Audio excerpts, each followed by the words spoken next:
بسم اللہ الرحمن الرحیم۔ میرا نام یاسین جنید بٹ ہے اور میں جلال پور جٹاں کا رہائشی ہوں اور آج کل گورنمنٹ اسلامیہ ہائی اسکول نمبر 1 جلال پور جٹاں میں پرنسپل کے عہدے پر فائز ہوں۔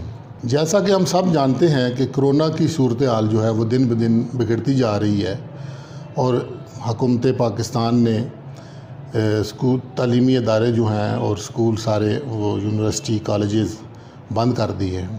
بچوں کو میں یہ پیغام دینا چاہتا ہوں کہ بچے گھر میں رہیں، گھر سے غیر ضروری طور پر باہر نہ نکلیں، بازاروں میں مت جائیں، پلے گراؤنڈز میں مت جائیں۔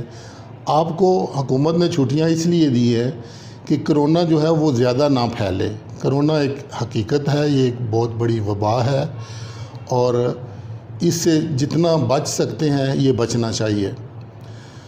اس میں ہمیں SOPs پر جو ہے وہ بڑا خاص خیال رکھنا پڑے گا کہ ایک دوسرے کے گلے نہ ملیں، ہاتھ نہ ملائیں اور اس کے بعد اپنے ہاتھوں کو جو ہے وہ 20 سیکنڈ کے لیے دھوتے رہیں، صابن سے دھوئیں یا پانی سے دھوئیں۔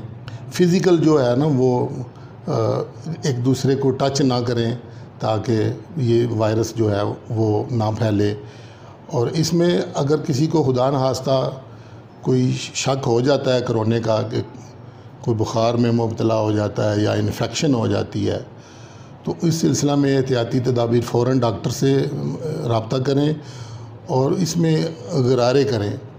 کرونا کا جو مریض ہوتا ہے وہ نارمل ٹیمپریچر پہ اس کی سانس وہ جو ہے نا وہ اکھڑنا شروع ہو جاتی ہے، تو ایک چھوٹی سی ڈیوائس ملتی ہے، آکسی میٹر اس کو کہتے ہیں۔ آکسیجن لیول جو ہے وہ 93 سے بالکل نہ کم ہونے دیں۔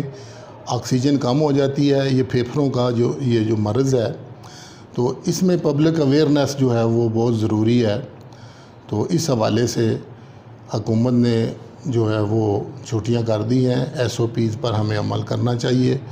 ہمارے ساتھ ہمسایہ ملک بھارت جو ہے یہ کرونا وہاں پر تباہی پھیلا رہا ہے، تو میرا یہی پیغام ہے کہ اس کو SOPs کو فالو کریں اور اس سے جتنا ہو سکتا ہے وہ بچیں۔ اللہ حافظ۔